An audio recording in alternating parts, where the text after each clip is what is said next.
So guys finally ये episode आ ही गया जिसका हमें बहुत ही बेसब्री से इंतज़ार था। लेकिन गाइज़ इस एपिसोड को एक्सप्लेन करने से पहले मैं बता दूं कि कई लोगों को लगता है कि ये सीरीज़ मैंने हाफ से स्टार्ट की है, मतलब आधे से स्टार्ट की है। और उनका ये भी मानना है कि मैंने एक्सप्लेन अली की ये सीरीज़ चुराई है जो कि which belongs to Pakistan. So guys ऐसा बिल्कुल भी नहीं है। मैंने ये सीज़न 2 से स्टार्ट की है और ये मेरे मेन चैनल पर अवेलेबल भी है अगर आप देखना चाहोगे तो। लेकिन गाइस उसमें से मैंने बहुत सारे पार्ट काट दिए हैं बीच बीच में से, क्योंकि उन पे कॉपीराइट क्लेम था, क्योंकि मैं पहले ज़्यादा उन पर ध्यान नहीं देता था। लेकिन जब आप मोनेटाइजेशन के लिए अप्लाई करते हो तो आपके किसी भी वीडियो पर कॉपीराइट क्लेम नहीं आना चाहिए, इसलिए मुझे उन्हें डिलीट करना पड़ा था। सो गाइस इन सब बातों को छोड़कर अब हम अपने एपिसोड की तरफ ध्यान देते हैं, क्योंकि आज का एपिसोड बहुत ही इंटरेस्टिंग है। सो बने रहना वीडियो के एंड तक। और guys let's start the video. So guys हमारे इस एपिसोड की शुरुआत बहुत ही मिस्टीरियस रूप से होती है, जहाँ पर त्यानमिन को बहुत सारे इल्यूजन आ रहे थे, जिसमें उसे वही विच दिख रही थी जिसने उसे ये कर्ज दिया था। और हमें त्यानमिन के कर्ज को भी दिखाया जाता है जो कि बहुत ही ज़्यादा एक्टिवेट हो गया था। और फिर त्यानमिन उस विच को देख कर पूछता है कि तुम कौन हो, तो जिस पर विच कहते हैं क्या सच में तुम मुझे नहीं जानते। फिर त्यानमिन को अलग अलग जगह दिखने लगती हैं और उसे बहुत सारे इल्यूजन दिखने लगते हैं, जैसे कि वो विच। और फिर त्यानमिन को अपने फ्लैशबैक की थोड़ी देर पहले की बातें याद आती हैं, जिसमें यूवी उसकी तरफ आ रही थी और उस विच ने उन दोनों पर अटैक कर दिया था, जिसमें वो यूवी को पकड़कर वहाँ से ले गई थी और त्यानमिन कुछ नहीं कर पाया था उसके सामने। फिर त्यानमिन की आंखें खुल जाती हैं और वो होश में आता है, जहाँ पर वो नीचे गिरा होता है, क्योंकि वो विच जब गई थी तो त्यानमिन को बेहोश करके गई थी। फिर त्यानमिन अपना सर पकड़कर उठता है और वहीं पर बैठ जाता है, जिसके बाद वो आगे रास्ते पर यूवी के कपड़े का एक हिस्सा फटा हुआ पड़ा देखता है, जहाँ जिसे देख वो यूवी का नाम चिल्लाता है और बहुत उदास हो जाता है कि उसके वो यूवी को प्रोटेक्ट नहीं कर पाया था। फिर सीन चेंज होता है और हमें मास्टर गायली को दिखाया जाता है, जिसने कि मिस रोंग को बचा लिया था। और वो वहाँ पर एंट्री करते हैं, वो भी एकदम हीरो वाली, जिस एंट्री को देखने के लिए हम सब बेताब थे। और गाइस पूरे हॉल में हमारे मास्टर गायली और मिस रोंग एक दूसरे को देख रही होती हैं, बस वो दोनों और कोई नहीं है यहाँ पे। अरे यार गाइस, मतलब इतने दिनों बाद हमने देखा। So guys now back to the topic. फिर मास्टर गायली अपने चारों तरफ का मुआयना करते हैं और फिर वो वी जोंग का नाम लेते हैं। तो फिर वी जोंग उनका नाम लेते हुए उनकी तरफ तलवार करता है, तो जिस पर मास्टर गायली भी उसकी तरफ तलवार करते हैं। और फिर हम उनके बचपन का सीन देखते हैं, जहाँ पर वो दोनों एक दूसरे के सामने खड़े थे और फिर वो एक दूसरे पर हमला कर देते हैं। और फिर हम प्रेजेंट में आ जाते हैं, जहाँ पर वो दोनों लड़ रहे थे। फिर उन दोनों की बहुत ही स्पीड में फाइट होने लगती है, जिसमें दोनों ही एक दूसरे को एकदम बराबरी की टक्कर दे रहे थे। फिर मास्टर गायली अटैक करते हैं, जो कि मिस रोंग के बहुत पास से जाता है। और हम उसी सीन में देखते हैं कि मिस रोंग ने अपने नीडल की मदद से अपने हाथों को छुड़ा लिया है। और फिर हम दोबारा वी जोंग और मास्टर गायली की फाइट को कंटिन्यू करते हैं, जिसमें मास्टर गायली और वी जोंग एक फाइनल अटैक करते हैं एक दूसरे पर। जिसमें जब अटैक का रिजल्ट आता है तो हम देखते हैं कि वी जोंग के पेट से बहुत सारा खून निकलने लगता है। ये देख कैलिन भी हैरान हो जाती है। और फिर हम देखते हैं कि बाइफेंग अपने एक फैदर से मास्टर गायली पर अटैक करता है, लेकिन मिस रोंग उसे देख लेती हैं और अपनी 3 नीडल से उसे डिफेंड करने की कोशिश करती हैं, लेकिन वो फैदर उन तीनों में से निकल जाता है। और हम देखते हैं कि बाइफेंग ने वो तीनों नीडल पकड़ ली हैं। फिर मास्टर गायली मिस रोंग से पूछते हैं कि क्या तुम ठीक हो। फिर मिस रोंग अपना हाथ नीचे कर लेती हैं और हम देखते हैं कि बाइफेंग के फेस पर उन नीडल के कारण एक कट आ गया है। लेकिन हम तुरंत ही देखते हैं कि मिस रोंग के मुंह से खून निकलने लगता है, जिसे देख सभी परेशान हो जाते हैं। अब गाइस हमारा सबसे सैड मोमेंट आने वाला है, जिसे देखने के बाद मेरी थोड़ी वॉइस लो हो जाएगी, सो सॉरी। फिर हम देखते हैं कि मिस रोंग नीचे गिरने लगती हैं और मास्टर गायली जाकर तुरंत उन्हें पकड़ लेते हैं। और फिर मिस रोंग को उठाने के लिए वो उनका नाम दोबारा दोबारा लेने लगते हैं। फिर हम देखते हैं कि मिस रोंग अपनी थोड़ी सी आंखें खोलकर मास्टर गायली को प्यार भरी नज़रों से देखती हैं। और फिर वो अपनी पास्ट की बातें याद करती हैं, जहाँ पर जब वो अपनी टीचर के आखिरी समय में उनके पास गई थी, तब उनकी टीचर ने कहा था कि तुम माउंटेन से नीचे आ गई। तो जिस पर मिस रोंग कहते हैं कि आप बात मत कीजिए, आप बहुत बीमार हैं, आप आराम कीजिए। तो मिस रोंग की टीचर कहते हैं कि हम डॉक्टर्स इस दुनिया में सभी जिंदगियों को बचाते हैं, लेकिन तो जिस पर मिस रोंग कहते हैं कि लेकिन क्या। तो मिस रोंग की टीचर कहती हैं कि हमारी ये स्किल इस दुनिया में सभी को बचा सकती है, लेकिन खुद को नहीं, और यही हमारी डेस्टिनी है। और फिर वो कहते हैं कि इसलिए तुम इस दुनिया को बचाने के लिए कभी भी अपनी ज़िंदगी को कुर्बान करने से मत डरना। तो मिस रॉन्ग कहते हैं कि आप ऐसा क्यों बोल रहे हैं? तो मिस रॉन्ग की टीचर कहती हैं कि मैंने तुम्हें बड़ा होते हुए देखा है और मैं जानती हूँ कि तुम बहुत अच्छी हो। तुम उस पिघले हुए स्टील की तरह हो जो कि फर्नेस में देखने में तो बाहर से सॉफ्ट लगता है लेकिन अंदर से उतना ही गर्म होता है।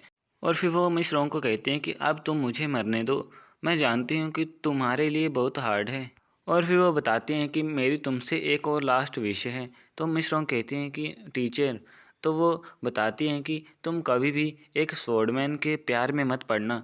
फिर मिस रॉन्ग अपने प्रेजेंट में आती हैं जहाँ पर वो मास्टर गाइली को देखकर फिर से अपने पास्ट की बातें याद करती हैं, जहाँ पर मास्टर गाइली जब घायल होकर मिस रॉन्ग के पास ट्रीटमेंट के लिए लाए गए थे तब मिस रॉन्ग ने उन्हें मना कर दिया था।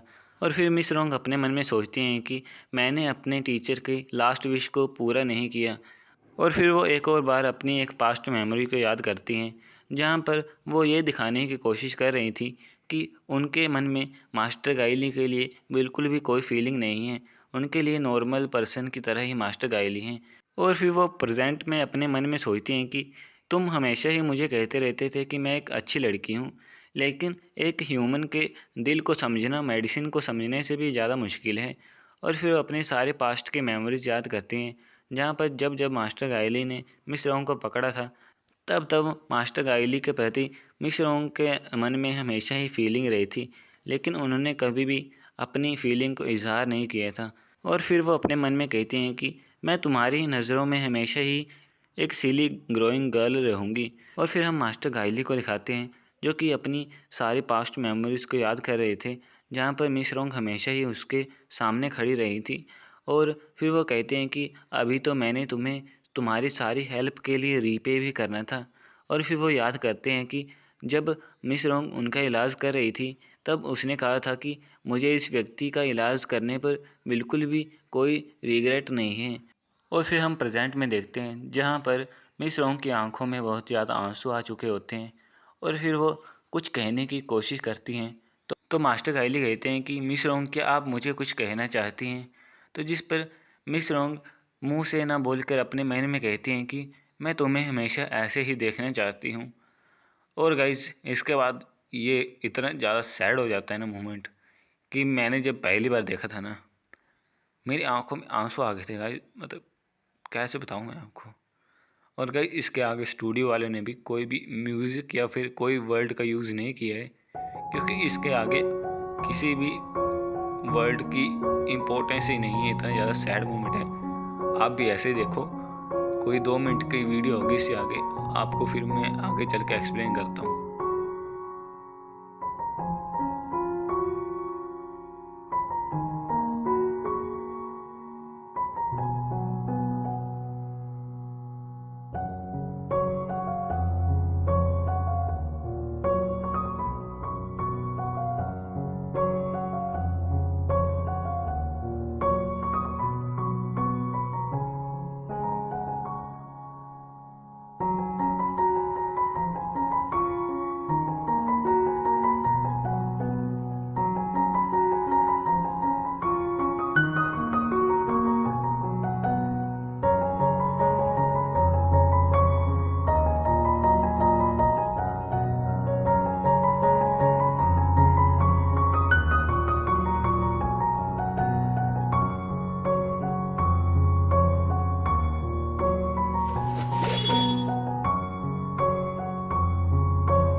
और गाइज अब हम अपने एपिसोड की तरफ बढ़ते हैं आगे वाले। और गाइज मेरे को बताना कि किस किस की आंखों में आंसू आ गए थे। वैसे तो मैं इसे तीसरी बार देख रहा हूँ, इसलिए मेरी आंखों में नहीं आ रहे हैं अभी, लेकिन जब मैंने पहली बार देखा था ना तो मेरा मूड बिल्कुल सैड हो गया था। और गाइज फिर हम देखते हैं कि मिस रोंग की डेथ हो जाती है और वो मास्टर गाइली की बाहों में होती हैं। तो वीजोंग कहते हैं कि तुम्हारी आइज़ बिल्कुल भी अच्छी नहीं है, ये एक मामूली सी एवरेज अपीयरेंस वाली लड़की थी और इसमें दुख प्रकट करने वाली कोई बात नहीं है। तो मास्टर गाइले अब थोड़े गुस्से में आ गए होते हैं और वो मिस रोंग को बहुत ही धीरे से नीचे लेटा देते हैं और फिर वो अपनी गुस्से भरी नज़रों से उन सभी को देखते हैं जिन सभी के कारण अब मिस रोंग इस दुनिया में नहीं रही हैं। और फिर वो खड़े हो जाते हैं और अपनी स्वॉर्ड को अपने हाथों में ले लेते हैं। यह देख वीजोंग कहता है कि तुम अब थोड़े गुस्से में दिख रहे हो और वो अपने कोट को दूर फेंकते हुए कहता है कि अब तुम अपनी ट्रू पावर शो करो। और फिर वो तैयार हो जाता है मास्टर काइली के साथ लड़ने के लिए और उन दोनों में फिर से बहुत ही घमासान तेज़ और बहुत ही यूनिक फाइट होने लगती है, जिसमें इस बार मास्टर काइली वीजोंग पर भारी पड़ रहे होते हैं, जहां वो वीजोंग के हर अटैक को ब्लॉक कर रहे थे। और उन दोनों में इतनी ज़्यादा घमासान फाइट हो रही थी कि उनके प्रेशर से आसपास भी बहुत ज़्यादा दिक्कत हो रही थी। फिर हम देखते हैं कि मास्टर गाइली के अटैक वीजोंग पर भारी पड़ने लगते हैं, जहां वीजोंग थोड़ा स्ट्रगल कर रहा होता है। और फिर हम देखते हैं कि मास्टर गाइली एक बहुत ही ज़्यादा डेडली मूव का यूज़ करते हैं, जिस सेम मूव का यूज़ बचपन में भी वो वीजोंग को हराने के लिए कर चुके थे। और हम देखते हैं कि बचपन की तरह ही वीजोंग आज भी हार जाता है और वो जैसे ही नीचे गिरने वाला होता है वो अपने आप को संभाल लेता है और अपनी स्वॉर्ड को भी पकड़ लेता है और फिर वो सीधा खड़ा हो जाता है। और फिर हम मास्टर गाइली को देखते हैं जो कि अभी भी अपने वही किलर एटीट्यूड में खड़े थे और गुस्से में। और फिर वी जोंग मास्टर गाइली को कहता है कि गुस्सा कभी भी किसी भी जीत का कारण नहीं हो सकता और वह कहता है कि फीलिंग एक बेकार इमोशन है। और फिर हम देखते हैं कि पास्ट में जब वी जोंग हार कर वहाँ पर बैठा होता है तब मास्टर गाइली उसे एक बार मुड़ कर देखते हैं और फिर वहाँ से चले जाते हैं। और हम फिर प्रेजेंट सीन में आते हैं जहाँ पर मास्टर गाइली और वी जोंग अभी भी एक दूसरे के सामने होते हैं कि तभी वहाँ पर भागता हुआ तियानमिंग आता है, जहाँ वो अपने सामने इन दोनों को खड़ा देख कहते हैं कि अंकल क्या हुआ, यहाँ पर क्या चल रहा है। और फिर वो कहते हैं कि मैं आपको हर्ट नहीं होने दूंगा, डोंट वरी, मैं आपको प्रोटेक्ट करूँगा। तो वीज़ोंग कहता है कि लगता है कि तुम्हारे बहुत ज़्यादा फॉलोवर हैं। तो फिर मास्टर गाइली तियानमिंग को कहते हैं कि क्या क्या तुम मुझे बचाना चाहते हो। तो तियानमिंग कहता है कि हाँ। तो वो कहते हैं कि तुम मेरे पीछे आकर खड़े हो जाओ। तो तियानमिंग उनके पीछे जाकर खड़ा होने ही लगता है कि तभी तियानमिंग पीछे से मास्टर गाइली पर अपने उसी नाइफ से अटैक कर देता है और उन्हें घायल कर देता है, जिसे देख सभी हैरान हो जाते हैं। इवन कि गाइज मैं भी बहुत ज़्यादा शॉक हो जाता हूँ। फिर मास्टर गाइली पीछे मुड़कर देखते हैं तो हमें उसी विच का अपीयरेंस दिखाया जाता है, जिसे देख गाइज मैं समझता हूँ कि ये वैसे तो ब्लैक मास्क वाला बंदा है, मेरे को पहले से पता है, लेकिन मेरे को लगता है कि ये ब्लैक मास्क वाला बंदा भी उसी विच के कंट्रोल में है। और फिर हम देखते हैं कि मास्टर गाइड समझ जाते हैं कि ये तियानमिंग नहीं है, इसलिए वो कहते हैं कि तुम तियानमिंग नहीं हो। और वो सभी पूछते हैं कि तुम कौन हो। तो हम देखते हैं कि वो बंदा जो तियानमिंग के वेश में था वो मास्टर गाइली पर अटैक कर देता है। तो मास्टर गाइली उसे रोकते हुए कहते हैं कि तुम कौन हो। और फिर वो उस पर अटैक कर देते हैं, लेकिन वी जोंग उसे रोक लेता है और कहता है कि ये मेरा बंदा है। और फिर वो ब्लैक मास्क वाला बंदा अपने रियल फॉर्म में आ जाता है और फिर वी जोंग उसे वहाँ से जाने के लिए कहता है, जो कि वहाँ से चले जाता है। फिर उस बंदे को देखकर गाओ जियानी समझ जाता है कि ये सबसे पॉपुलर ब्लैक असैसिन था और फिर वो कहता है कि इसके अटैक को हम अवॉइड नहीं कर सकते। और फिर मास्टर गाइली वीजोंग से कहते हैं कि मुझे लगा था कि ये फाइट आज तुम्हारे और मेरे बीच में है। तो वीजोंग कहते हैं कि तुम इतने सालों में भी नहीं बदले। और फिर वो कहता है कि ये फाइट तुम्हारे और मेरे बीच में ही नहीं है। और फिर वो फिर से दोनों लड़ने लगते हैं, जहाँ पर दोनों ही टक्कर एक दूसरे को बराबरी की दे रहे थे। लेकिन अब मास्टर गाइल थोड़े घायल हो गए थे, इसलिए मास्टर बैन सोचते हैं कि अब मास्टर गाइल थोड़े हर्ट हो गए हैं और सामने भी वी जोंग है जो कि मास्टर गाइली का ओपोनेंट है, क्या वो जीत सकते हैं।